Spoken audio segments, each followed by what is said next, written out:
Hello everyone, welcome back to Sanky vlogs. Pathak साहब, कैसे हो आप? आउटडोर आप जाके पेंटिंग करते हो, उसके बारे में बताओ, वो शुरू कब हुआ? मैं एक टाइम पे स्विगी में फूड डिलीवरी का काम करता था दिल्ली में। तो मैं नाइट शिफ्ट करता था, फिर सुबह में ये अपने आर्ट की प्रैक्टिस करता था, फिर वहीं पर रह के मैं वर्कशॉप लेता था। ये जो आर्ट वर्कशॉप होते हैं उसको थोड़ा एक्सप्लेन करोगे? मतलब जो देखने वाले हैं ना, वो मेरे जितने रहेंगे उनको वो वर्कशॉप पता है कि आर्टिस्ट लोग लेते हैं, बट कैसे लेते हैं, कैसी शुरुआत होती है वो, तो उसके बारे में बताइए। जैसे कि आप अपने ब्लॉग्स वगैरह या फिर आर्टिस्ट लोग से बात करते हो, तो वहाँ पे क्या होता है, वो लोग काम नहीं सिखाते, लेकिन उनके पास जो एक्सपीरियंस है वो शेयर करते हैं, और वो समझ लीजिए गोल्ड के बराबर है हम लोगों के लिए, जो भी बात वो लोग बोलते हैं। आपने सारे कलर्स, सस्ते से लेके महंगे कलर्स तक आपने यूज किए हुए, तो एक सस्ते कलर और महंगे कलर का डिफरेंस क्या आता है? हाँ, डिफरेंस तो है। आप पिगमेंट होता है वो काफ़ी हाई पिगमेंटेड होता है। थोड़ा सा कलर में आप काफ़ी ज़्यादा एरिया कवर कर सकते हो। उसके वजह से क्या होता है कि ट्रांसपेरेंसी कलर का बढ़ जाता है। और आज शायद 8 से ज़्यादा हम लोगों ने आर्ट के आसपास के जो एलिमेंट्स है उसके ऊपर बात हुई। शायद वर्कशॉप कैसे स्टार्ट करना है, थोड़ा सा कमर्शियल वे में बात हुआ कि किस तरीके से इसमें। This is very important. Commercial way तो इंपॉर्टेंट है ही। इसके ऊपर तो इससे पहले आपके पास बड़े बड़े आर्टिस्ट आ चुके हैं पॉडकास्ट में। बहुत अच्छा लगा आपसे मिलकर। गुनगुनाता है दिल मेरा रम डम डरडम डम डम डम डरडम डरडम डरडम डम डरडम डरडम डरडम डम डम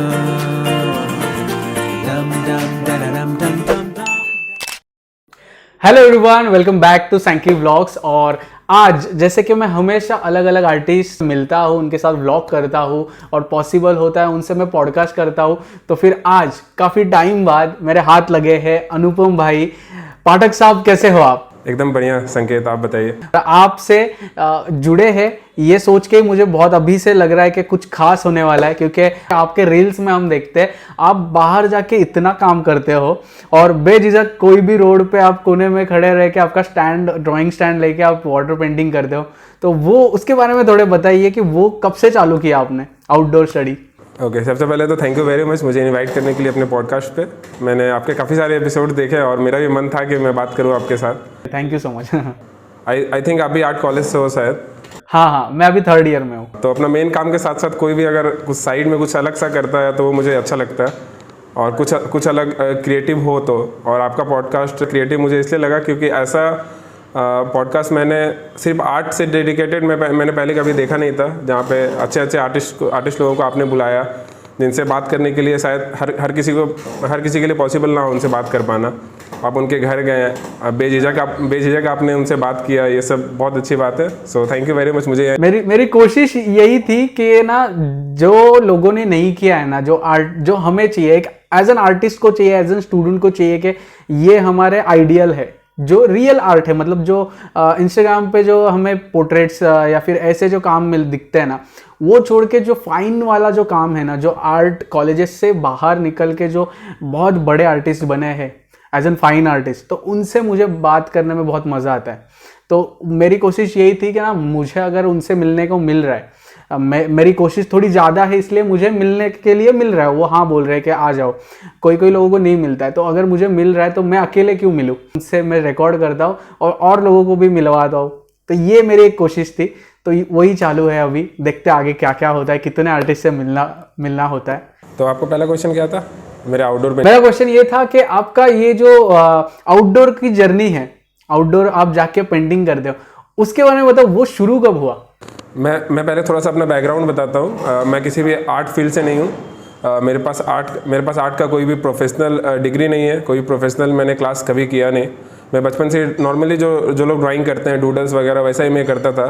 मैट करके एक शो आया करता था पोगो चैनल पे, आपको याद होगा। वहाँ से मैंने स्टार्ट किया था बचपन से, और करते करते पता नहीं कैसे मैं इंजीनियरिंग कॉलेज में चला गया।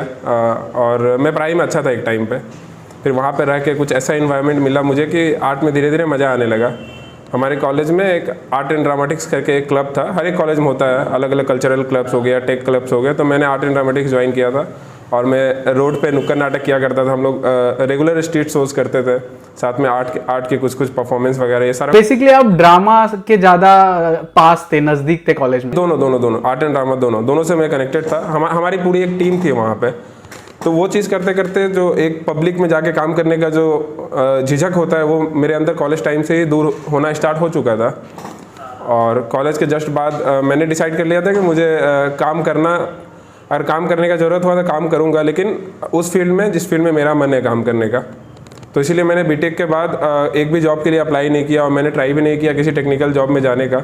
मैं वहाँ से दिल्ली शिफ्ट हो गया और काम वगैरह करने लगा। लेकिन वही कि आपको ही पता होगा आर्ट फील्ड में इस्टेब्लिश होना इतना ईजी नहीं है, उससे अर्न करके सर्वाइव कर पाना। तो लगभग 6-7 महीने मैंने कुछ वर्कशॉप वगैरह ऑर्गेनाइज़ किए थे दिल्ली में रह के, लेकिन उतना इनफ नहीं हो रहा था कि सर्वाइव हो पाए। फिर मैंने एक जॉब ज्वाइन किया जो कि आर्ट से रिलेटेड ही था। So I was working as a graphic designer in Goa, then again I shifted to Bangalore.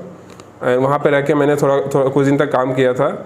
तो उसमें जाने का मेरा आइडिया ये था कि ये पूरी तरीके से एक फाइन आर्ट नहीं है, लेकिन आर्ट से रिलेटेड वो फील्ड है। ग्राफिक डिज़ाइनिंग में मैं करता था digital illustrations, 2D animations you might be knowing about that. So मैं उसके लिए इलस्ट्रेशन करता था। फिर मैंने मूवी थिएटर VFX स्टूडियो में भी काम किया एज ए डिजिटल आर्टिस्ट उस टाइम पे, 2019-20 की बात है ये। और उसके बाद फिर धीरे धीरे जब जॉब वगैरह करने लगा, फिर उसी पैसे को अपने आर्ट में इन्वेस्ट करते करते एक टाइम ऐसा है कि मुझे लगा कि अब मुझे जॉब छोड़ देना चाहिए, मैं इसमें कुछ कर सकता हूँ। वो टाइम तब आपने इंस्टाग्राम या फिर यूट्यूब की जर्नी शुरू की थी? उस टाइम पे मेरे पास कुछ नहीं था। जब मैंने जॉब छोड़ा था मेरे ऑलमोस्ट 4-5 हज़ार फॉलोअर थे। यूट्यूब पे भी 300-400 सब्सक्राइबर होंगे उस टाइम पे। ये बात है कोविड सेकेंड वेव के टाइम में, आई थिंक 2020 नवंबर 2020। तब आपने सोचा कि अभी जॉब छोड़ दूं? ओ, तो किस बेसिस पे आपने, मतलब ऐसा कौन सा फाइनेंशियल स्टेबिलिटी किस साइड से ज़्यादा थी उस वजह से आपने छोड़ने की जब मैंने जॉब छोड़ा था उस टाइम पे मैं आर्ट से अर्न नहीं कर रहा था, लेकिन मैंने काफ़ी प्रैक्टिस किया था उससे पहले। कॉलेज टाइम पे भी मैंने प्रैक्टिस किया था। उसके बाद फिर मैंने बोला कि मैं दिल्ली में रह के कुछ करता था। वहाँ पे मैं छोटे मोटे जॉब करता था सर्वाइव करने के लिए पार्ट टाइम। एग्जांपल दूँ तो मैं एक टाइम पे स्विगी में फूड डिलीवरी का काम करता था दिल्ली में। तो मैं नाइट शिफ्ट करता था, फिर सुबह में ये अपने आर्ट की प्रैक्टिस करता था, फिर वहीं पर रह के मैं वर्कशॉप लेता था। दिल्ली में रह के मैंने दिल्ली में एक भी वर्कशॉप नहीं लिया, लेकिन वहाँ से मैं ऑल इंडिया ट्रैवल करता था। उसी टाइम में मैं मुंबई गया, गुजरात गया, बैंगलोर गया, तो मैंने काफ़ी सारे वर्कशॉप वगैरह ऑर्गेनाइज किए थे। ये जो आर्ट वर्कशॉप होते हैं उसको थोड़ा एक्सप्लेन करोगे? मतलब जो देखने वाले हैं ना, वो मेरे जितने रहेंगे या फिर मेरे से ज़्यादा छोटे रहेंगे, तो उनको as an college early students जो होते हैं ना, आर्ट स्टूडेंट, उनको वो वर्कशॉप पता है कि आर्टिस्ट लोग लेते हैं, बट कैसे लेते हैं, कैसी शुरुआत होती है वो लेने की, तो उसके बारे में बताइए। तो जब मैंने स्टार्ट किया था उस टाइम पे इस फील्ड में मुझे कोई नहीं जानते थे, क्योंकि मैं इस फील्ड से था नहीं, मेरा कुछ वैसा नेटवर्क था नहीं। तो सब कुछ मैंने एक ग्राउंड लेवल से स्टार्ट किया था कॉलेज के बाद से। और मैं देखता था इंस्टाग्राम पे, मैं एक्टिव रहता था कॉलेज टाइम से। लगभग 3rd ईयर में मैंने ज्वाइन किया था इंस्टाग्राम, 2017 में शायद मैंने ज्वाइन किया था। उस टाइम से मैं एक्टिव रहता था, बाकी आर्टिस्ट लोगों को फॉलो करता था। विजय विश्वल सर हो गए, जो भी प्रफुल्ल सावंत सर, तो उन सबको मैं देखता था कि वर्कशॉप वगैरह लेते हैं। तो मेरा थॉट प्रोसेस ऐसा था, मैं बता रहा हूँ, जब मैं 3rd ईयर में था तो मैंने 2 नेशनल एग्जीबिशन किए थे और एक इंटरनेशनल एग्जीबिशन में मैं गया था, जिसका जो कि जयपुर आर्ट समिट जयपुर में होता है। फिर आर्ट फिएस्टा करके जयपुर, वो प्राइवेट एग्जीबिशन था। और फिर एक खजुराहो में होता है, जो कि नॉर्थ इंडिया का सबसे बड़ा एग्जीबिशन माना जाता है, सेंट्रल इंडिया का, जो कि आर्ट मार्ट है, गवर्नमेंट की तरफ से ऑर्गेनाइज होता है। इसमें मैंने उड़ीसा को रिप्रेजेंट किया था। तो वहाँ सब पे गया तो मैं कुछ आर्टिस्ट लोगों से कनेक्ट कर पाया। फर्स्ट टाइम था मेरा जब मैं सामने से जाके किसी आर्टिस्ट से कनेक्ट कर रहा था, क्योंकि इससे पहले कभी आर्टिस्ट से पर्सनल इंटरेक्शन मेरा रहा नहीं। तो वहाँ से मुझे थोड़ी बातें समझ में आई। जैसे कि आप अपने ब्लॉग्स वगैरह या फिर आर्टिस्ट लोग से बात करते हो, तो वहाँ पे क्या होता है, वो लोग काम नहीं सिखाते, लेकिन उनके पास जो एक्सपीरियंस है वो शेयर करते हैं, और वो समझ लीजिए गोल्ड के बराबर है हम लोगों के लिए, जो भी बात वो लोग बोलते हैं। तो जिन लोगों से ये बात हुई, सबसे थोड़ा बहुत नॉलेज मिलता ही था कहीं ना कहीं। उसके बाद फिर जब मैं कॉलेज से बाहर निकला, तो मैंने बताया ना कॉलेज में मैं आर्ट एंड ड्रामा किया करता था, तो वहाँ पे चीज़ों को ऑर्गेनाइज कैसे किया जाता है, हैंडल कैसे किया जाता है, टीम कैसे बनाया जाता है, तो ये सब चीज़ का एक्सपीरियंस मुझे कॉलेज टाइम से होने लगा था। वो चीज़ का बेनिफिट मिला मुझे आफ्टर कॉलेज। तो मैं क्या करता था, मैं दिल्ली में रहता था, वहाँ से मैं डेली इंस्टाग्राम फेसबुक से मुझे जितने कॉन्टैक्ट मिलते थे मैं सारे कॉन्टैक्ट उठाता था। डेली में 50 से 60 मेल किया करता था उस टाइम पे डेली। आप देखोगे कि हर एक सिटी में एक आर्ट हब हुआ करता है, जो कि आर्ट वर्कशॉप वगैरह, इवेंट वगैरह होस्ट करते हैं। अगर कुछ नहीं है तो आपको ये मिल जाएगा को वर्किंग स्पेस। तो वो सब अपना स्टूडियो रेंट करते हैं 1 दिन के लिए, 2 दिन के लिए। फिर कुछ होस्ट है जो सिर्फ आर्ट के इवेंट ऑर्गेनाइज करते हैं। तो मैं सबको डेली मेल किया करता था।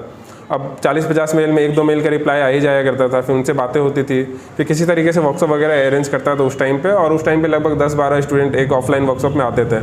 इसका फीस पर डे का 1500-2000 के आसपास हुआ करता था। तो सब कुछ मेरा वही था कि रैंडम था, जहाँ से जो सोर्स मिलता था इन्फॉर्मेशन, कभी लगता था कि कोई मुझे कुछ बता सकता है तो उनसे उसे पूछने से कभी डरना नहीं चाहिए। एक बार पूछ के तो देखिए, मे बी 10 में से 5 लोग आपका हेल्प कर देंगे। कुछ जैसे हमने अनुपम भाई से रिक्वेस्ट की और उन्होंने हाँ भी बोल दिया पॉडकास्ट के लिए। ये हमारे तरफ से एक कोशिश थी। नहीं, ऐसा कुछ नहीं, आपने बुलाया वही बहुत अच्छा लगा मुझे। I am very sorry, last time मैं ज्वाइन नहीं कर पाया। अगर आपने मुझे थोड़ा अर्ली मॉर्निंग नोटिफाई कर दिया होता तो मेरे दिमाग से ही निकल गया था, मैं बाहर चला गया और वापस में आया था 11 बजे रात में। सुपर। वर्कशॉप के बारे में आई होप आपको क्लियर हुआ रहेगा। मैं मेरे साइड से है ना, एज एन स्टूडेंट मुझे जो डाउट्स होते हैं और एज एन स्टूडेंट आपको जो डाउट्स है ना, वही मेरे दिमाग में आते हैं, तो फिर मैं वही कोशिश करता हूँ आर्टिस्ट से पूछने की। वर्कशॉप के बारे में मुझे भी पता नहीं था इससे पहले, अनुपम भाई सच बताऊँ तो आपसे जो अभी सीखने को मिला है ना, वो शायद सबको, मेरे को भी फ्यूचर में बहुत हेल्प होगी उसकी, क्योंकि सारे आर्टिस्ट बाहर निकल के कभी ना कभी एक वर्कशॉप तो लेंगे। तो वो एक हो गया क्लियर। आप एक चीज है आर्ट फील्ड में है ना, अभी जस्ट एक वायरल हुई है, मतलब सैडली वो हुई है, बट अभी ना उसके ऊपर ना थोड़ी सी बात करनी चाहिए। कुछ सैड चीज़ आपने बोला? हाँ, सैड सी चीज है, आर्ट के रिलेटेड है। एक आर्टिस्ट का डेथ हुआ था रिसेंटली। नहीं, आर्टिस्ट डेथ नहीं हुआ है, लेकिन डेथ के बराबर ही है वो। एक मैं शेयर स्क्रीन करता हूँ, आप देखिए, आपको समझ में आ जाएगा। आप लेकिन मुझे पहले एक बात बताओ, आप इंस्टा पे ज़्यादा एक्टिव होते हो क्या? मतलब जो भी खबरें होते हैं वो आप देखते हो? बहुत ज़्यादा मैं एक्टिव नहीं रहता। मैं ज़्यादातर इंस्टा ओपन करता हूँ और कुछ पोस्ट करना हुआ पोस्ट करके फिर बंद कर देता हूँ। कभी कभी मन किया तो एक्सप्लोर करने के रील्स वगैरह देखता हूँ कि उनसे भी बहुत सारे आइडियाज़ आते हैं। बहुत ज़्यादा मैं एक्टिव नहीं रहता, क्योंकि अभी मैं मुझे इंस्टाग्राम और यूट्यूब दोनों हैंडल करना पड़ता है, तो काफ़ी ज़्यादा टाइम मेरा चला जाता है इसमें। आपको पता ही होगा यूट्यूब में कितना टाइम जाता है। हाँ, वो तो है। अभी मैं आपको दिखाता हूँ, आप देखो और मुझे बताओ कि कैसे, क्या है आपके रिएक्शन उसके बारे में। हाँ, ये मैंने देखा था recently.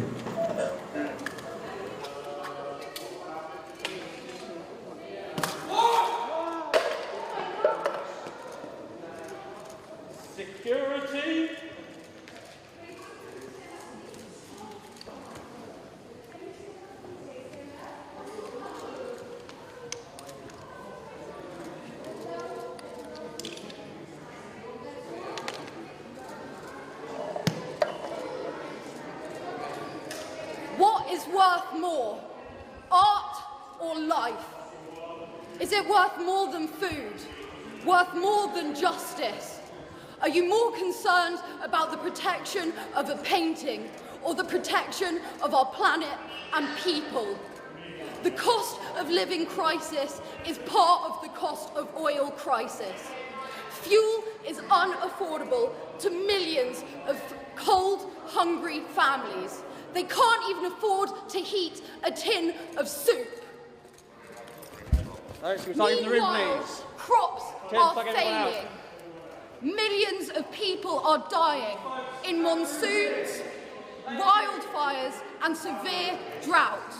We cannot afford new oil and gas. It is going to take everything we know and love. जी, ये न्यूज़ मुझे पता है। इसके ऊपर मैं 2 पॉइंट रखना चाहता हूँ। पहला तो जो उन्होंने बोला कि आर्ट ज़्यादा इम्पोर्टेंट है या फिर लाइफ, उनका कहना सही है, लेकिन जिस तरीके से उन्होंने रिएक्ट किया उसके ऊपर वो काफ़ी गलत है। जिसके पेंटिंग के ऊपर उन्होंने वो डाला, वैन गो के पेंटिंग थी वो, और मतलब आर्टिस्टों का जो काम होता है, जो पुराने आर्टिस्ट है, वो एक धरोहर की तरह होती है, तो उसको प्रोटेक्ट करना बहुत इंपॉर्टेंट है, क्योंकि हमारे पास जो भी है अभी वो आर्ट के बदौलत है। क्योंकि हमें जो भी इन्फॉर्मेशन अर्ली स्टेज में मिला था, जब हम लोग कुछ नहीं जानते थे लिखना पढ़ना, वो एक आर्ट के फॉर्म में ही मिला था, ठीक है। तो इसीलिए at any point of time art is important in living, okay. लेकिन वहीं पे हम लोग ये भी देखते हैं कि बहुत सारे आर्टिस्ट जिसके पेंटिंग के ऊपर उन्होंने कलर डाला, उनके लाइफ के बारे में आप जानते होगे कि जब तक वो जिंदा थे तब तक उनकी लाइफ बहुत बेकार थी। एक ही पेंटिंग आई थिंक उनकी सोल्ड आउट हुई थी उनकी लाइफ में, या फिर वो भी नहीं हुई थी शायद से। हाँ, लेकिन उनके मरने के बाद उनकी पेंटिंग की क्या कीमत रहेगी, क्या कीमत बन गई। तो ये जो एक्ट है वो बहुत गलत है। जो आर्ट है, पुराने जो आर्टिस्ट है, जो भी आर्ट वर्क है, वो सब एक धरोहर की तरह किसी भी देश के लिए, उनको प्रिजर्व करना ही चाहिए। और दूसरा पॉइंट मैं ये रखूँगा कि अभी के टाइम पे किसी भी आर्टिस्ट के साथ वैसा नहीं होना चाहिए जैसा उनके साथ हुआ था उस टाइम पे। और अभी शायद सोशल मीडिया वगैरह जो भी है वो सब इन सब चीज़ों में हेल्प करता है। अगर आपके पास काम अच्छा है तो आपको ग्रो करने में काफ़ी हेल्प करता है। तो यही दोनों मेरा पॉइंट है इस पर। आपको टाइम के साथ चेंज होना पड़ेगा। मुझे भी स्टार्टिंग में काफ़ी लोग बोलते थे कि तू तो कंटेंट क्रिएटर बन गया है, क्या आर्टिस्ट, क्या पेंटिंग करेगा, ये सब काफ़ी लोग बोलते हैं ऐसा। हाँ, ये भी सही पॉइंट है, इसके ऊपर थोड़ा बात करना चाहिए। आप एक आर्टिस्ट हो और आपको जब लोग कहते हैं कि आप इंस्टाग्राम पे कंटेंट रील्स डालते हो, पोस्ट डालते हो, बहुत सारे कंटेंट अपलोड करते हो, तो आप एक कंटेंट क्रिएटर हो, आप एक इन्फ्लुएंसर हो, तो फिर ये सब सुन के आपको क्या लगता है एज एन आर्टिस्ट? जो मुझे ये सब बोलते हैं वो तो मेरा घर नहीं चला रहा है। मैं किसी तरीके से अपना सर्वाइवल मैं खुद कर रहा हूँ, तो उनकी बातों पे मैं ध्यान देता नहीं। सॉरी। जब मैंने आउटडोर पेंटिंग स्टार्ट किया था, आप आर्ट कॉलेज से आपको पता होगा, ये कोई नया बात नहीं है बाहर आउटडोर जाके पेंट करना। जो आर्ट कॉलेज में होते हैं उनके लिए डेली एक्सरसाइज है। बाहर जाके लाइव पेंटिंग करिए, स्टिल लाइफ करिए तो लाइव करिए, फिगर करिए तो लाइव करना है। तो ये कुछ नया बात नहीं था। लेकिन जब मैंने स्टार्ट किया था ये इस तरह का वीडियो बनाने के, तो उस टाइम पे कोई और नहीं था जो इस तरीके से प्रेजेंट करता था अपने आउटडोर पेंटिंग को। तो उसके वजह से मुझे अर्ली डेज में काफ़ी अच्छा रीच मिला था सोशल मीडिया के ऊपर।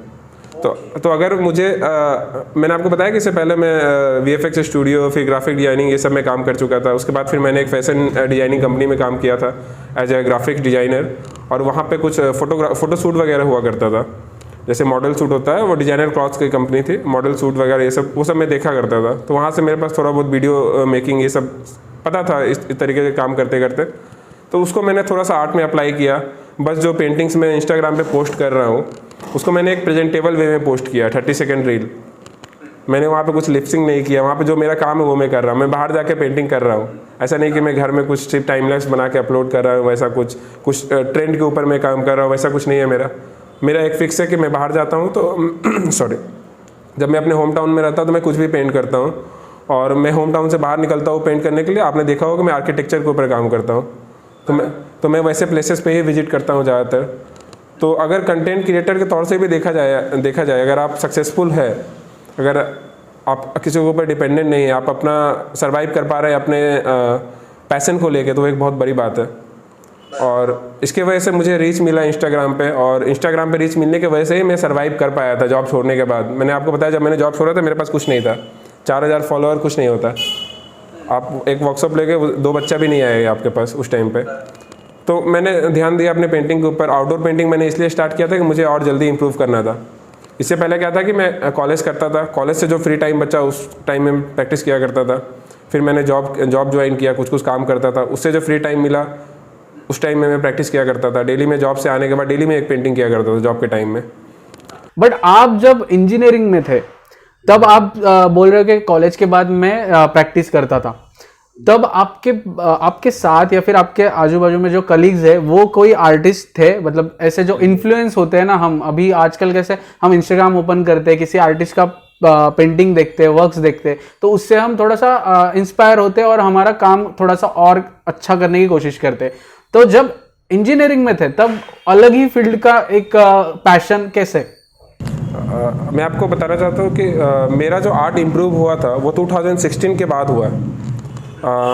मैंने 12th किया था 2015 में, ठीक है, और 2015 में ही मैंने इंजीनियरिंग कॉलेज ज्वाइन किया था। और उससे पहले 2012 में मैंने पेंटिंग छोड़ दी थी 10th के बाद।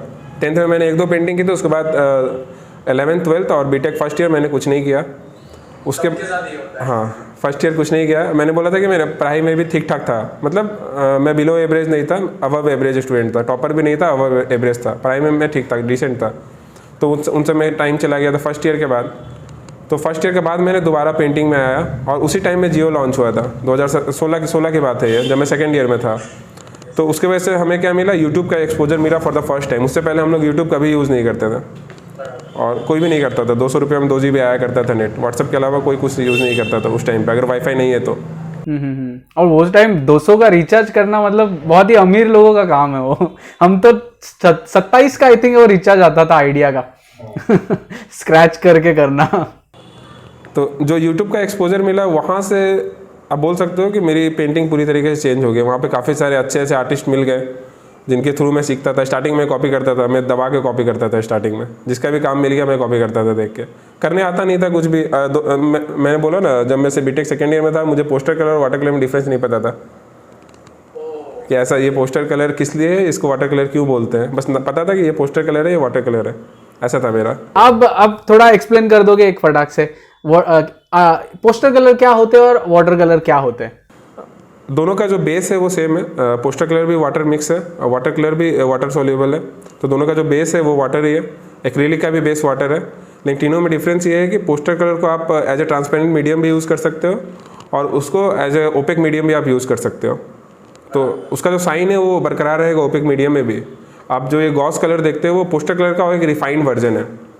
तो गॉस कलर, पोस्टर कलर को आप ओपेक मीडियम की तरह भी यूज़ कर सकते हो, आप लेयरिंग कर सकते हो उसके ऊपर आराम से। लेकिन वाटर कलर वहीं पे आओगे तो वो पूरी तरीके से एक ट्रांसपेरेंट मीडियम है और उसका ब्यूटी उसी में है कि जब आप उसकी ट्रांसपेरेंसी को मेंटेन करके रखते हो। उसमें अगर आप ओपेक काम करोगे तो वो डल हो जाएगा। ये डिफरेंस है वाटर कलर में और पोस्टर एंड गॉस में। ओके और ये जो गॉस कलर है उसकी प्राइस इतनी ज़्यादा हाई क्यों होती है? मतलब गॉस कलर में बहुत ज़्यादा यूज़ नहीं करता। प्राइस तो डिपेंड करता है कि कंपनी का आप कौन सा यूज़ कर रहे हो। आप नॉर्मल ब्रूस्टो का यूज़ करो तो प्राइस कम है, कोई भी इंडियन ब्रांड आप यूज़ करो तो प्राइस कम है। इंडियन ब्रांड में मुझे पता नहीं कौन कौन है गॉस में, मुझे सिर्फ ब्रूस्टो का पता है अभी।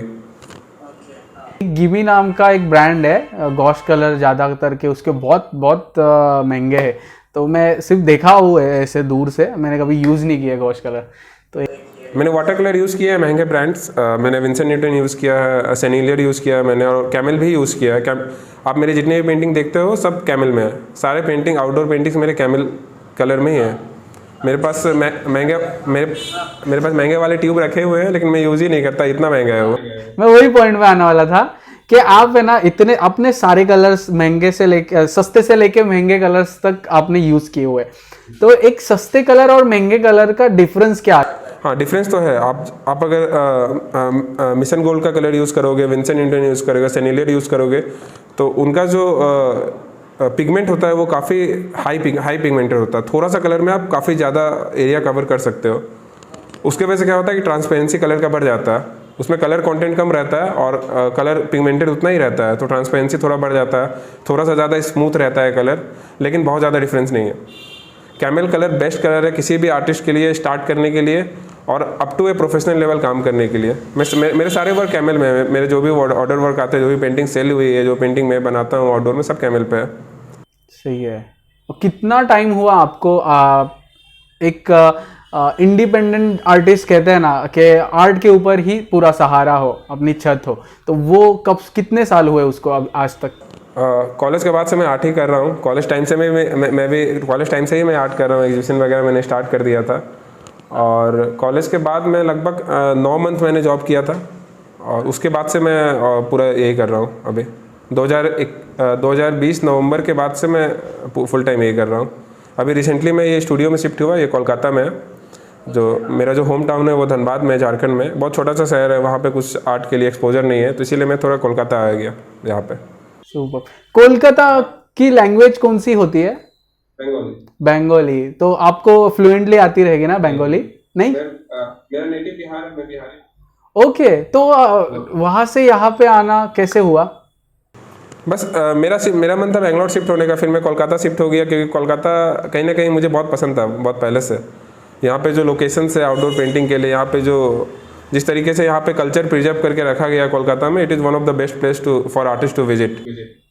हाँ, मैं वो आपने आई थिंक ना शुरुआत में कुछ आपने जो वर्कशॉप्स अटेंड की है कॉलेज के बाद, उसमें आपने कोई तो एक नाम लिया था वर्कशॉप। हाँ, खजुराहो। हाँ, तो वो जो खजुराहो है उसके बारे में आप बताओ ना थोड़ा। हम लोग का अभी है ना, मैं आपको इंसिडेंट बताता हूँ। मैं अभी कॉलेज में हूँ ना, तो हमारा जो हर कॉलेज आर्ट कॉलेजेस में एक लॉन्ग टूर जाती है, स्टडी टूर।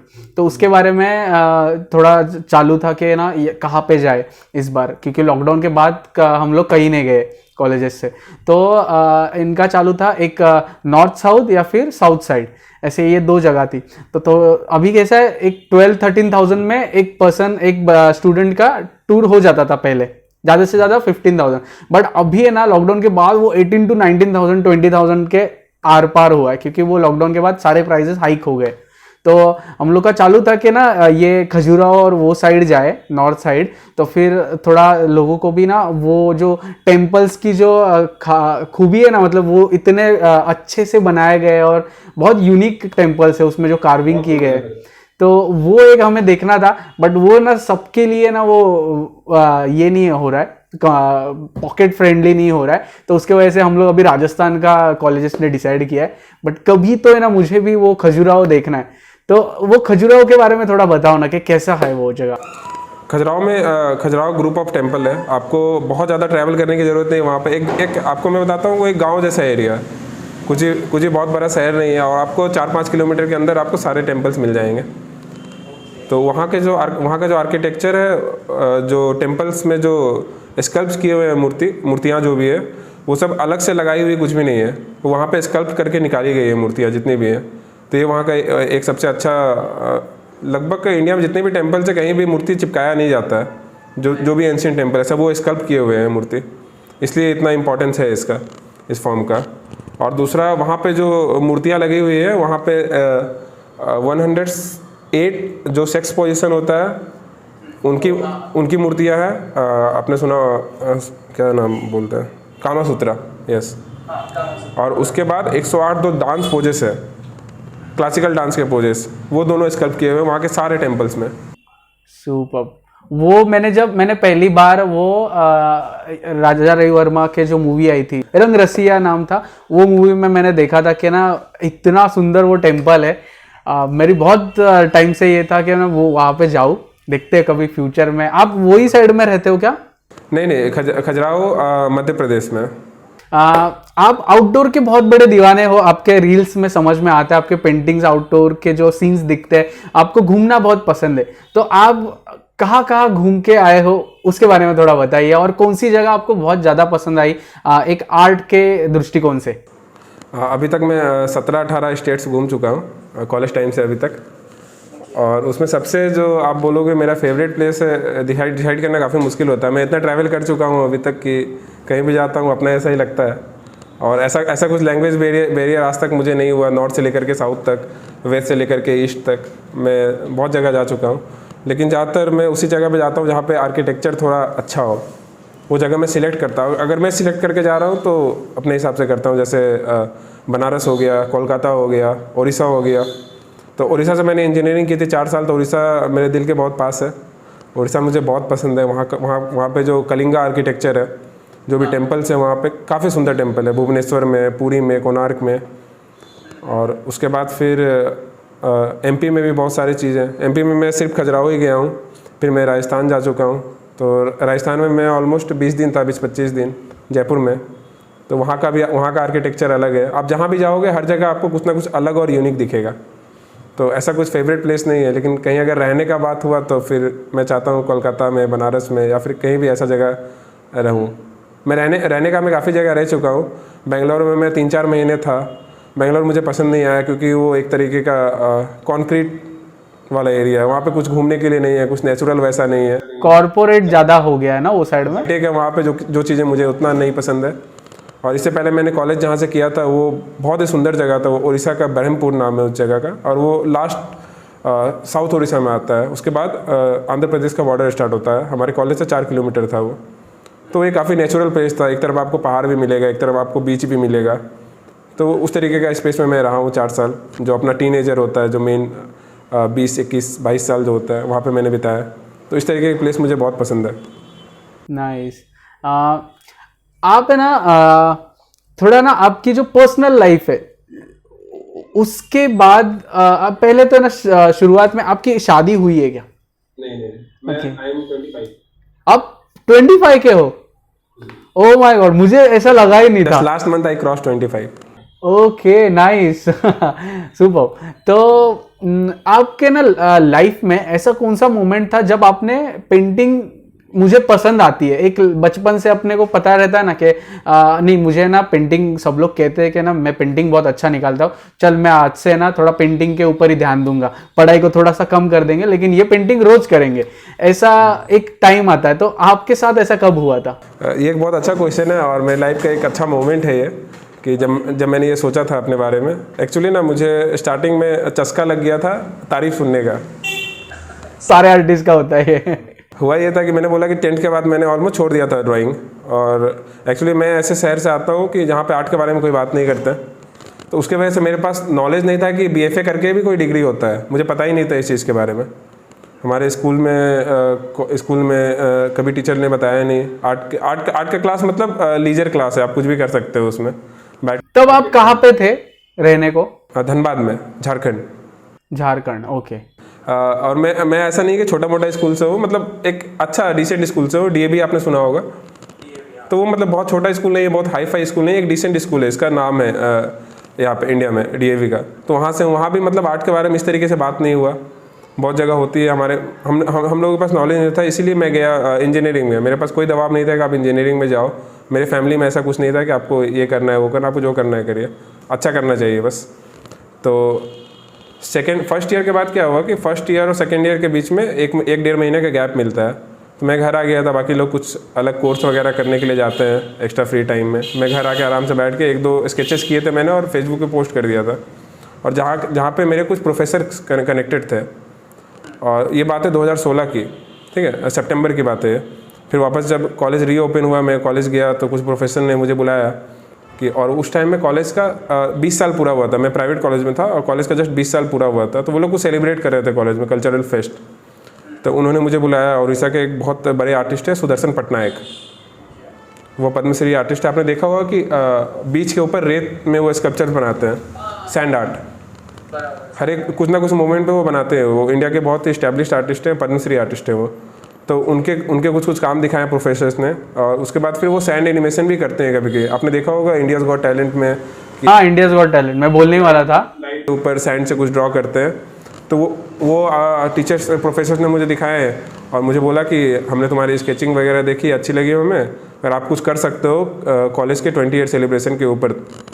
तो मैंने बोला कि हाँ ठीक है, एक महीने का टाइम था मेरे पास। फिर मुझे प्लेस वगैरह मिल गया कॉलेज में, और मेरे पास एक पूरा बड़ा सा लैब था, एक रिन्यूएबल एनर्जी क्लब करके एक लैब था। वो पूरा लैब का चाबी मुझे दे दिया गया। मैंने वहाँ पे अपना एक सेटअप किया, जो कॉलेज में बिल्डिंग्स में जो ग्लास पैनल्स लगते हैं, वो ग्लास पैनल मैं ला के लगाया वहाँ पे। फिर नीचे बल्ब्स वगैरह दे के लगभग 20 दिन लग गया मुझे फिगर आउट करने में कि ये किया कैसे जाता है, क्योंकि यूट्यूब पे ये ट्यूटोरियल नहीं है कि इसको सेटअप कैसे किया जाता है।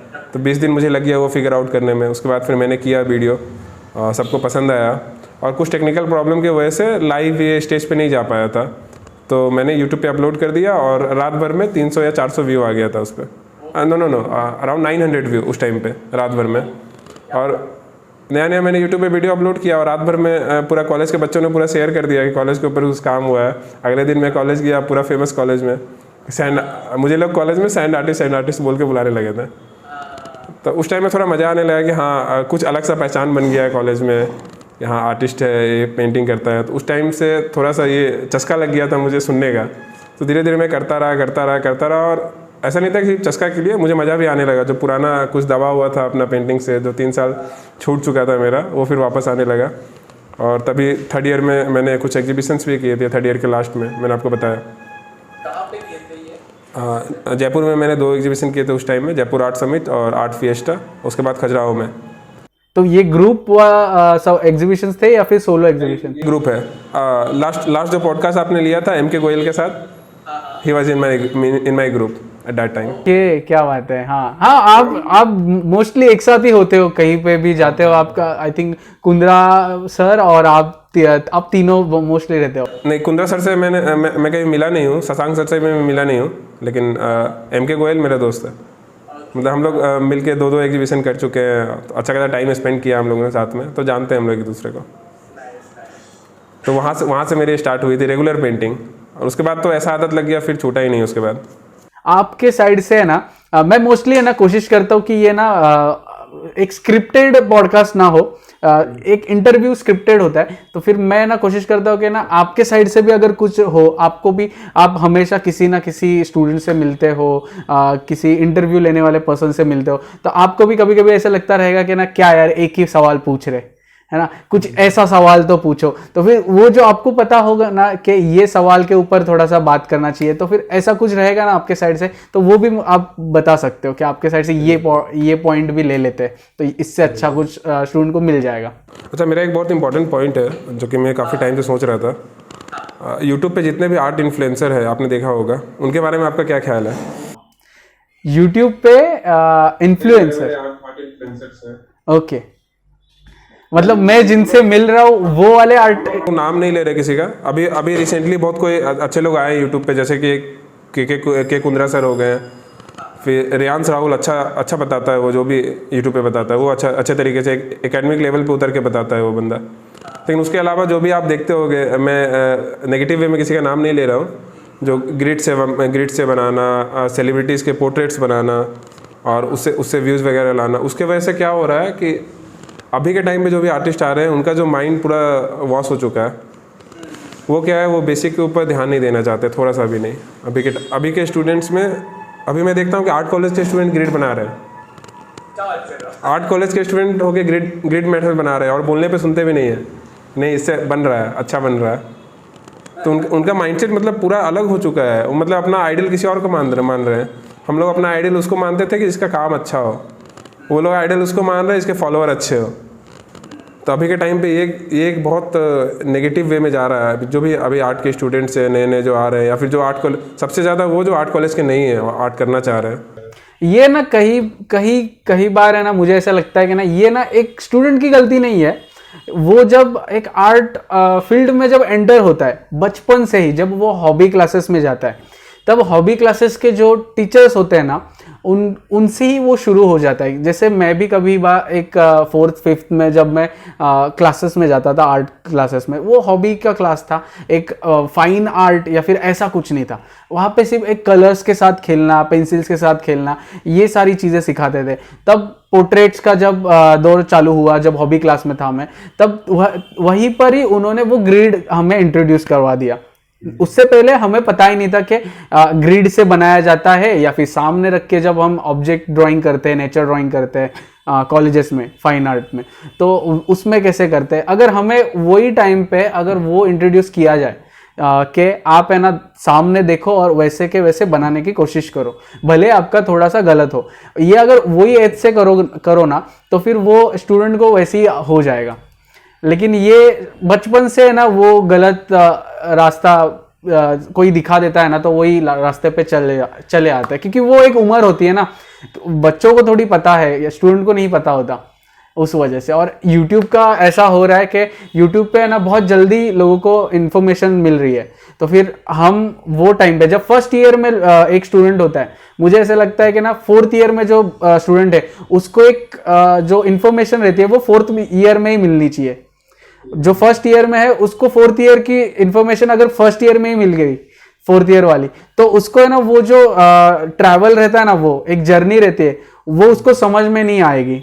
सिर्फ पॉइंट समझ में आएगा कि ऐसा कुछ करते, ऐसा। मतलब जब हम फाउंडेशन में थे तब हमें ना सिर्फ मतलब स्कूल में भी थे, जब हमें ज्योमेट्रिकल वो मराठी में कहते हैं कि भौमितिक आकृतियां, 2D में सिर्फ ट्रायंगल, सर्कल, स्क्वायर और ऐसे सारे शेप से एक कंपोजिशन बनाना सिखाते थे।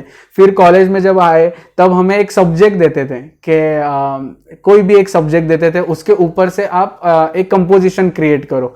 उसमें वो अलग अलग सब्जेक्ट से करते थे। और जब हम 4th ईयर में जाते हैं या फिर 3rd ईयर से ही शुरू होता है, तब वो बोलते हैं कि ना आपको कुछ सब्जेक्ट नहीं मिलेगा, अभी आपका जो आपका मन हो वो फॉर्म क्रिएट करो और फॉर्म से आप अपना एक खुद का कंपोजिशन करो। तो ये एक जर्नी है।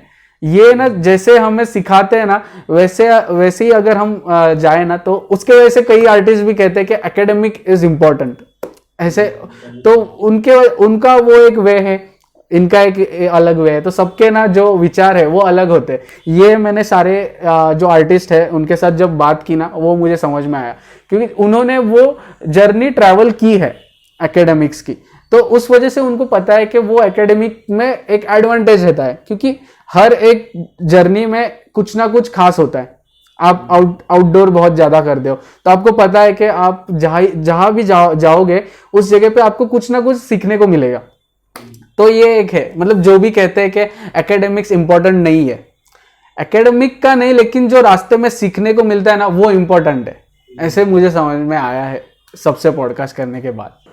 और मैं भी ऐसा ही हूँ कि मेरे पास कुछ एकेडमिक मतलब फॉर्मल एजुकेशन नहीं है आर्ट का। मुझे बहुत लोग बोलते हैं कि आर्ट कॉलेज इंपॉर्टेंट नहीं है, लेकिन मैंने कभी किसी को ऐसा नहीं बोला कि आर्ट कॉलेज इंपॉर्टेंट नहीं है। अगर आपके पास यू आर लकी एनफ और आपके पास मौका है तो ज़रूर आर्ट कॉलेज में जाइए। वो जो एक जर्नी है वो बहुत इंपॉर्टेंट है। लेकिन आर्ट का फील्ड ऐसा है कि अगर आपको मौका नहीं मिला फिर भी आप कर सकते हो। आप कहीं ना कहीं से नॉलेज गैदर कर सकते हो। आप खुद से बुक पढ़ सकते हो। अभी तो बुक्स की ज़रूरत भी नहीं है, हर एक PDF अवेलेबल है, बड़े मास्टर्स की PDF अवेलेबल है। तो अभी के टाइम पे नॉलेज का कुछ बैरियर नहीं है। अगर आपको सीखना है तो आप फ्री में सीख सकते हो यूट्यूब पे। ऑलमोस्ट सारे बड़े आर्टिस्ट के लाइव डेमोज होंगे यूट्यूब पे। भले आपको उतना इन्फॉर्मेशन नहीं मिले, उसके लिए आप अपना ऑब्जर्वेशन पावर इंप्रूव करिए। अगर आपका ऑब्जर्वेशन पावर एक बार इंप्रूव हो गया तो आपको सामने वाले आर्टिस्ट को देख के एक पॉइंट पूछने की ज़रूरत नहीं है। आप उनके पेंटिंग को देख के थोड़ा सा एनालाइज तो कर पाओगे ना कि हाँ इनका प्रोसेस क्या रहा होगा। तो ये सब चीज़ आपका स्टडी के थ्रू ही आता है। तो वो एक प्रोसेस है, वो काफ़ी इंपॉर्टेंट है। अगर आपके पास मौका मिले, if you are lucky enough to join any art college and if you want to do art then you should go for an art college. बराबर। ये अच्छा हुआ आपने बात छेड़ी। इससे वो है ना जो अंदर का रहता है ना कि लोगों को क्लैरिटी मिले, वो मिल जाती है। और बहुत सारे, मैं आई थिंक हर पॉडकास्ट में ये टॉपिक निकालता हूँ। अगर आप कोई, अभी कल ही मैंने रियान से बात की, मुझे पता नहीं था कि वो आर्ट कॉलेजेस से हैं या नहीं। तब उसने भी यही बात की कि वो जो करना है ना खुद से, उसने भी है ना, आई थिंक उसके रियांश भाई ने जब मुझे बताया कि उनकी जो स्टोरी थी ना उसमें भी ना उन्होंने घर पे बताया था कि मुझे आर्ट कॉलेजेस में जाना है। उनका तो ये था कि मुझे फॉरेन में जाके, पेरिस में जाके सीखना है, पेरिस या फिर New York, Paris he I think, तो वहाँ पे जाके मुझे सीखना है, आर्ट कॉलेज में जाना है। तो डैडी ने उनके कहा कि ना नहीं एक काम कर, वो सारे जो मटेरियल्स चाहिए ना वो तुझे घर पे लाके दिए तो तू कर पाएगा क्या नहीं। अभी ये वो पॉइंट था जब बच्चे को डिसाइड करना है कि मैं, मेरे खुद में दम है या नहीं।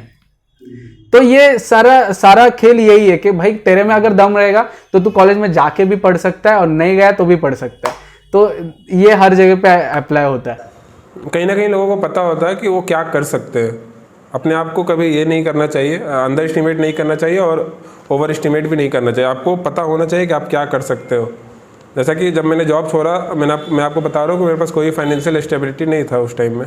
जो भी था सोर्स ऑफ अर्निंग वो जॉब ही था। और मैंने जॉब ऐसा नहीं कि अचानक से मतलब कुछ प्लान बना के छोड़ा। मैंने जॉब इसलिए छोड़ा कि कोविड के टाइम में मैं बेंगलोर में स्टक था। वो जो पहला 40 डेज़ का लॉकडाउन था, I was stuck in Bangalore. उसके बाद जब कंपनी वापस रीओपन हुआ, फिर ऑलमोस्ट 50% पे कंपनी चल रही थी उस टाइम पे, तो मैं पास में रहता तो मुझे उन्होंने बुला लिया काम करने के लिए। 1-1.5 महीना मैंने काम किया। उसके बाद फिर और सिचुएशन बिगड़ रहा था तो मैं वापस घर आ गया वहाँ से। और उस टाइम पे मेरे पास लैपटॉप वगैरह कुछ नहीं था, तो घर आके मैं खाली बैठा था। लगभग 2 महीने के बाद मैंने EMI पे लैपटॉप लिया था उस टाइम पे। उसके बाद मैंने थोड़ा टाइम 3-4 महीने मैंने घर से वर्क फ्रॉम होम किया। और नवंबर में शायद थोड़ा अनलॉक होना स्टार्ट हो गया था, चीज़ें रिलैक्स होने लगी थी। तो वापस कंपनी वालों ने मुझे वापस बुलाने लगा कॉलेज में, कंपनी में वापस बुलाने लगा कि वापस आके काम करो, क्योंकि ग्राफिक डिजाइनिंग वाला काम है, थोड़ा इन्फॉर्मेशन गैप हो जाता है ऑनलाइन में। मुझे वहाँ पे फोटोग्राफर से बात करना होता था कि आपने किस लाइटिंग कंडीशन में फ़ोटो लिया है, कैसे मुझे एडिट करना है, तो वो सब थोड़ा गैपिंग आता, तो उसके वजह से वो लोग वापस बुला रहे थे। तब मैंने ये डिसीजन लिया कि अब मैं वापस नहीं जाऊँगा, क्योंकि वापस मैं चला गया तो वापस मैं वहीं पे धंसता चला जाऊंगा उसी में। एक बार मतलब जॉब वाला माइंडसेट आ गया ना आपके पास कि हाँ भाई काम ख़त्म कर देना है इतने टाइम से इतने टाइम में, और उसके बाद फिर मंथ के एंड में इतना पैसा तो आ ही जाएगा। तो ये माइंडसेट बहुत बेकार चीज़ है। ये कंफर्ट जोन में चला जाता है आदमी। एक बार आपने किसी जॉब में ज्वाइन कर लिया और आप हासिल नहीं कर रहे हो, फिर आपको बहुत टाइम लगेगा उस जॉब से बाहर निकलने में, अगर आप कुछ नया करना चाहते हो। तो मैंने सोचा कि मुझे डिसीजन लेना चाहिए और मैंने डिसीजन ले लिया।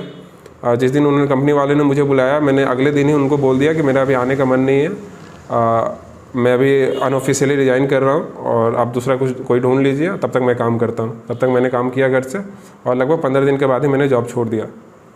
और उस टाइम पे मैंने अपने आप को ये टाइम दिया था कि अभी नवंबर है, आने वाले नवंबर तक अगर मैं आर्ट से कम सर्वाइव भी कर पा रहा हूँ तो एक बहुत बड़ी बात होगी मेरे लिए। तो मैंने अपने आप को उस टाइम पे टारगेट दिया था और 3-4-5 महीने में सारी चीज़ें नॉर्मल हो गई थी।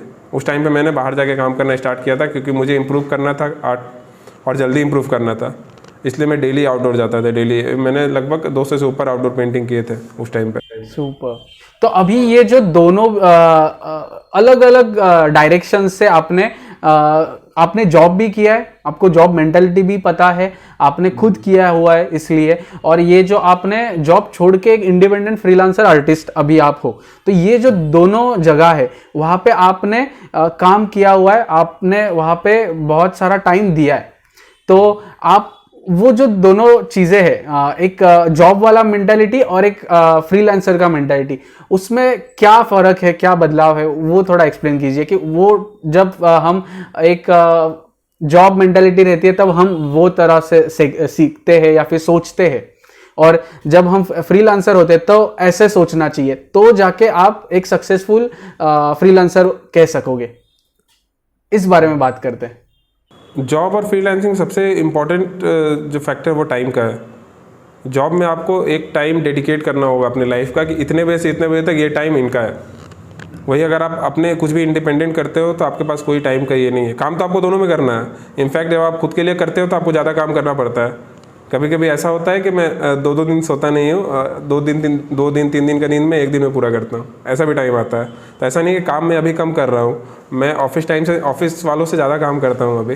10 बजे हम पॉडकास्ट कर रहे हैं। हाँ, तो बस यही है कि आपके पास एक फ्रीडम रहता है कि कभी आपका मन कर गया तो आप अपने टाइम से ऑफ ले सकते हो। आप थोड़ा फ्री माइंड से काम कर पाते हो जब आपके ऊपर कुछ बाउंडेशन नहीं होता है टाइम का कभी। और आर्ट ऐसा चीज़ है कि बाउंडेशन में हो भी नहीं सकता। मैं आपको बता रहा हूँ कि मैंने अपना पहला जॉब क्यों छोड़ा था। मेरा पहला जॉब था गोवा में, मतलब ये पार्ट टाइम जॉब्स को छोड़ के जो डिसेंट जॉब था मेरा ग्राफिक डिजाइनिंग का, गोवा में जॉब लगा था। और वहाँ पे उनके पास माइंडसेट नहीं था कि आर्ट को कैसे समझे।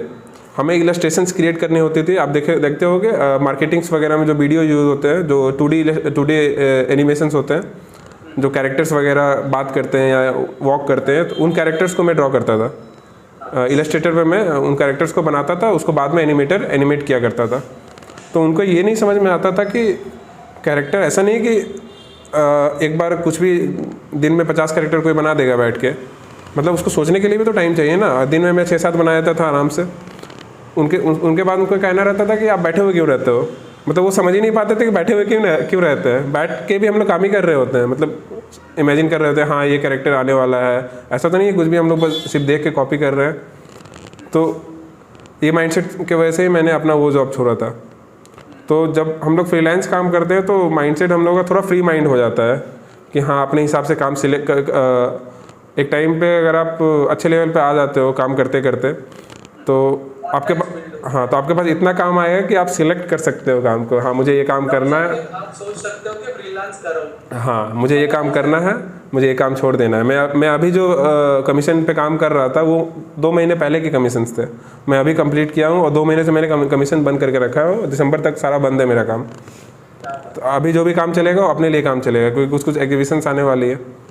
तो अपने हिसाब से काम छोड़ दिए, जब मन किया काम कर रहे हैं, जब मन किया काम नहीं किए। पता है चलो ये महीना में 2-3 महीना पैसे नहीं आएंगे, बाद में आ जाएगा पैसा।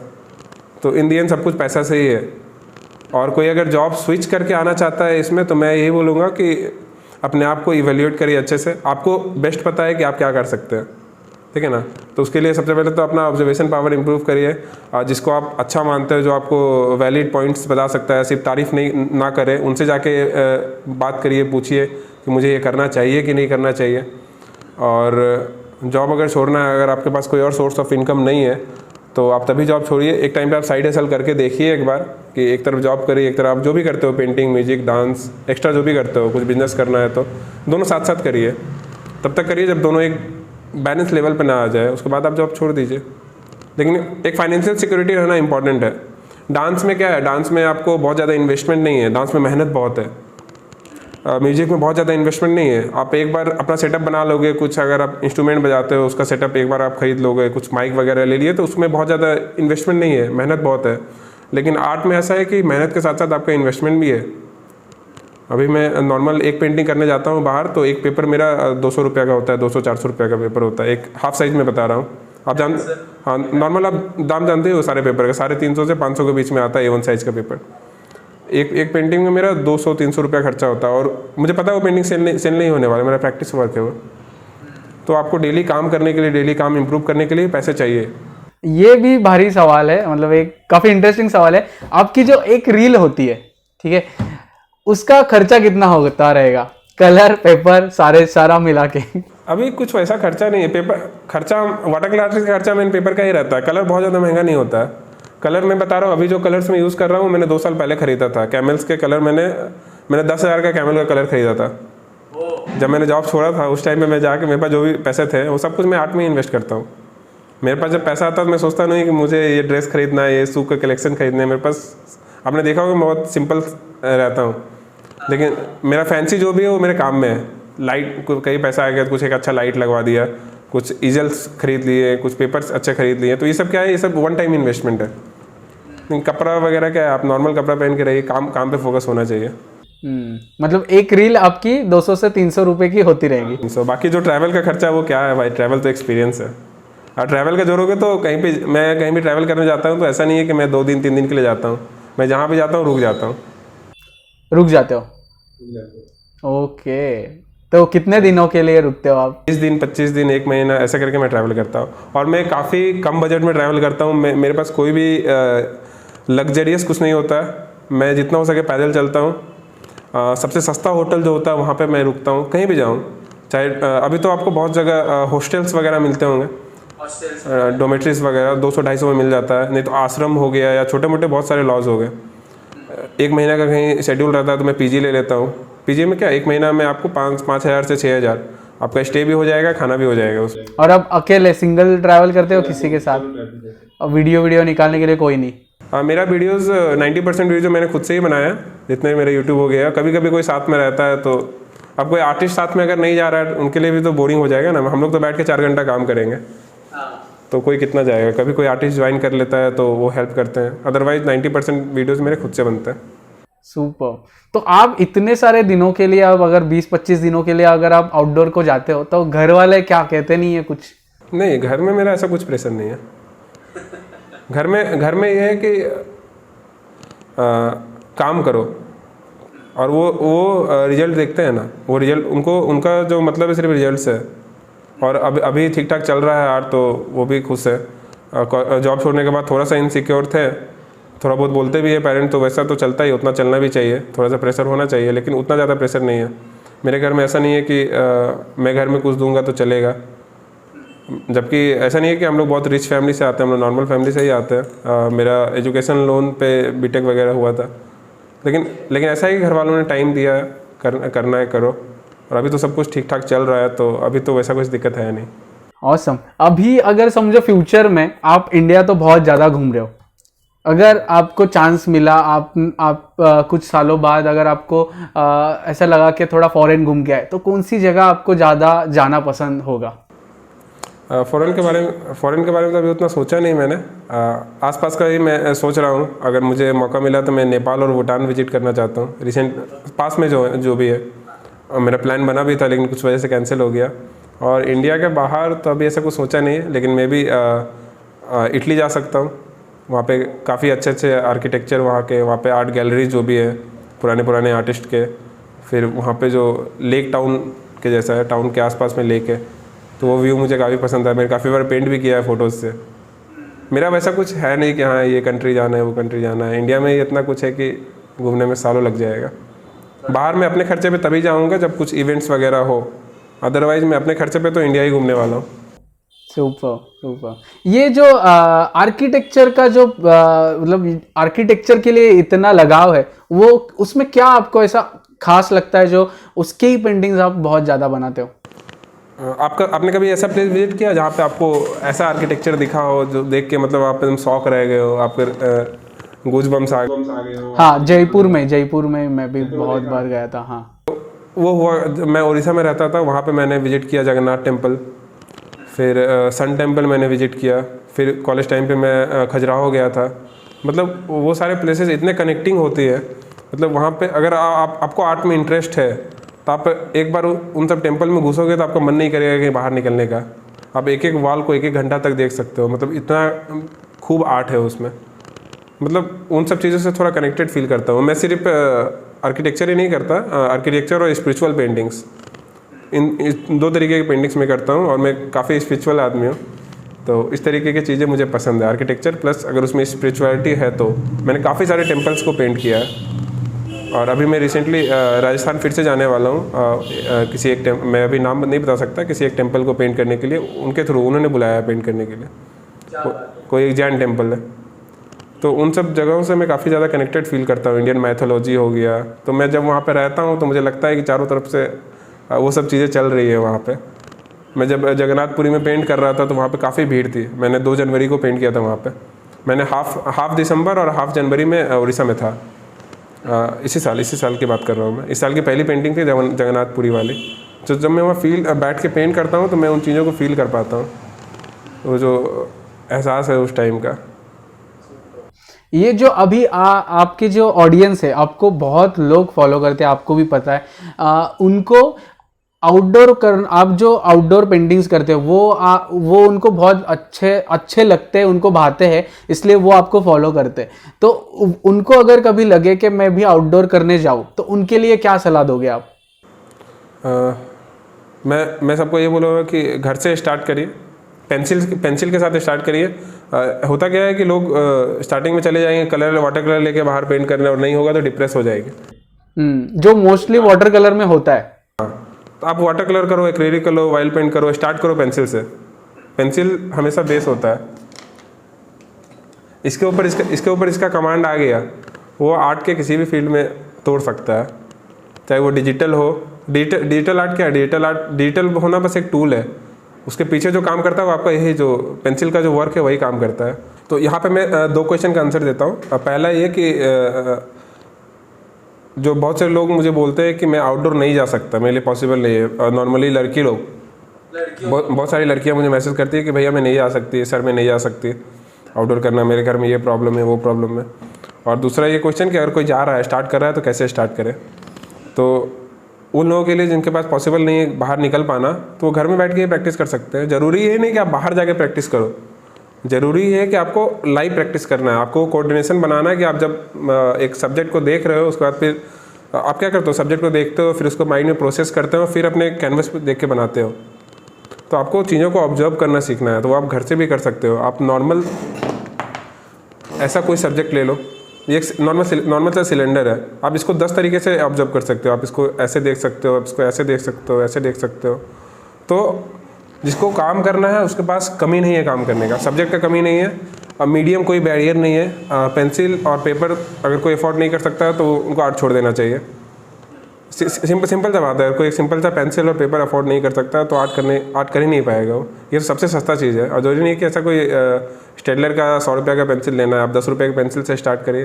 पेन से स्टार्ट करिए, एक पेन तो काफ़ी लंबा चलता है। नॉर्मल आप न्यूज़ प्रिंट पेपर यूज़ करिए, 100 रुपये में आपको इतना पेपर मिल जाएगा कि आप उतना ख़त्म कर दोगे तो आपका पेंसिल में कोई आपको पीछे नहीं कर पाएगा। तो मटेरियल्स कोई बैरियर नहीं है और आउटडोर जाना कोई बैरियर नहीं है। फोकस ये होना चाहिए कि आपको लाइव काम करना है, लाइव जो चीज़ें रखी हुई है उनको स्टडी करना है, उन पर क्या लाइट और शैडो पड़ रहा है, नेचुरल लाइट में क्या शैडो आ रहा है, आर्टिफिशियल लाइट में कैसा बन रहा है, तो वो स्टडी करना सीखना है। इससे क्या होता है, ऑब्जर्वेशन पावर इंप्रूव होता है लाइव करने से।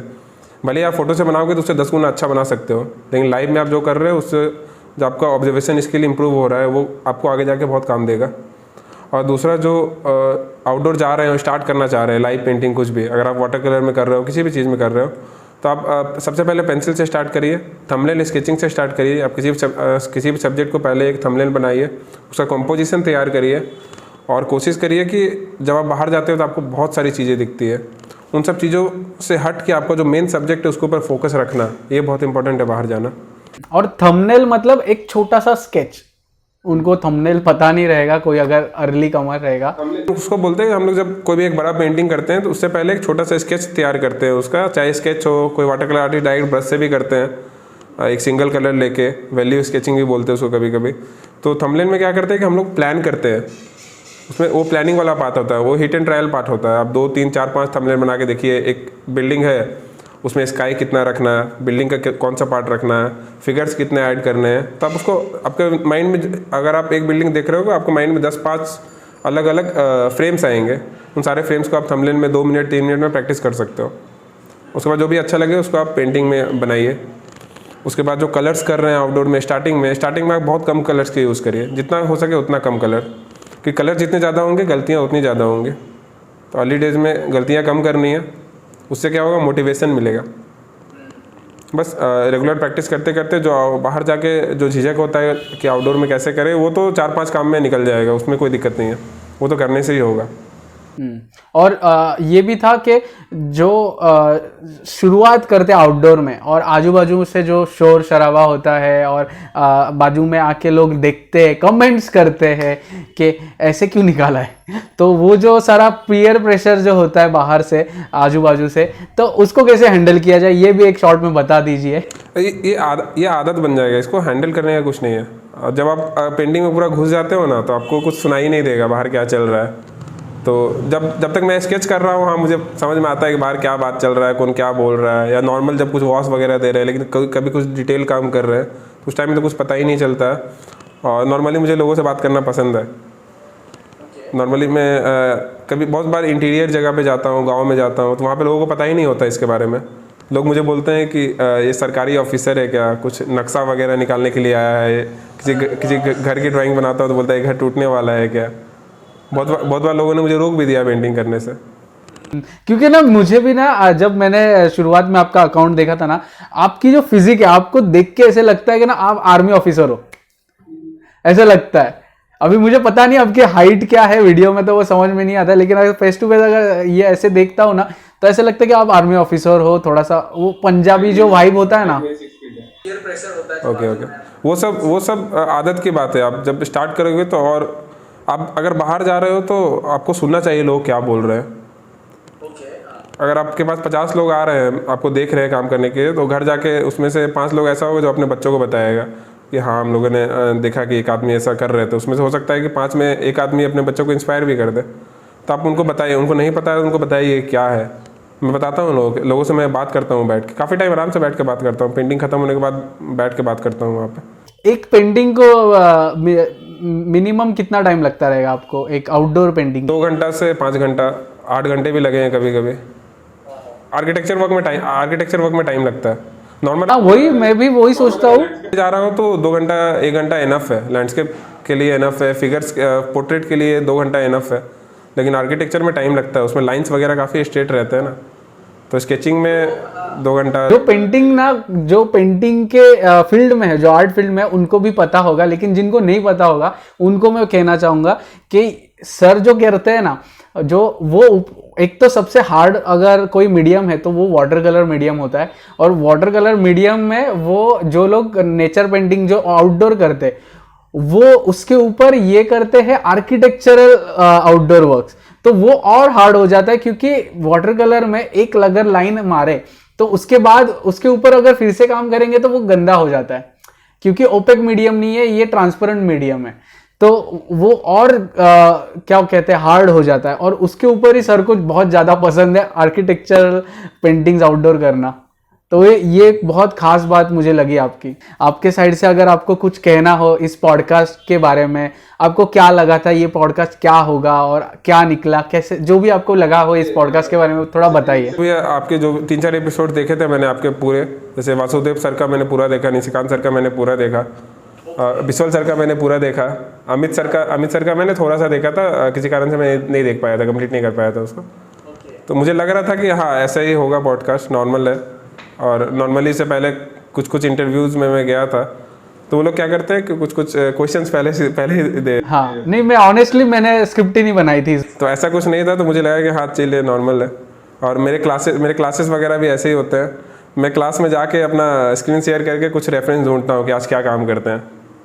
मैंने आज तक कोई PDF नहीं दिया, चाहे ऑनलाइन वर्कशॉप हो ऑफलाइन वर्कशॉप है, तो मैं भी इसी तरीके का रहता हूँ, रॉ रहता हूँ, कुछ भी स्क्रिप्टेड नहीं होता है। मेरे वीडियोज़ भी जो बनते हैं सारे रॉ होते हैं पूरा।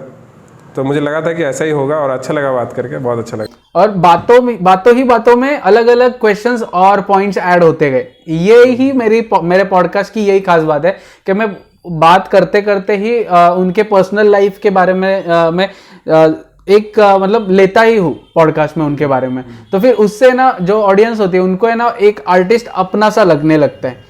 देखो मुझे ना, मैं आपको कहना चाहूंगा कि शुरुआत में आपने जब बात करने को शुरू किया ना, तब आपने थोड़ा सा इंटरव्यू टाइप में बात करना शुरू किया। आप अगर ये वीडियो अपलोड होने के बाद देखोगे ना, तो आपको समझ में आ जाएगा।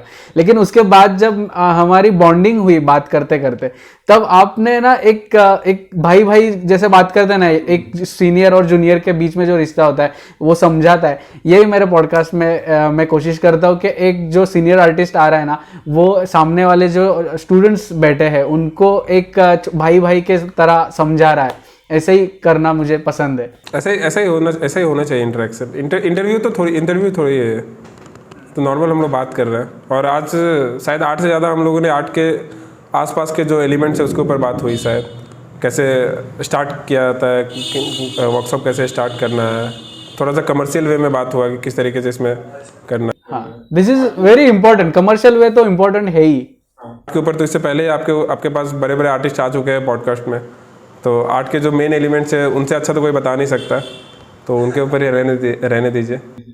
बराबर। थैंक यू सो मच अनुपम भाई।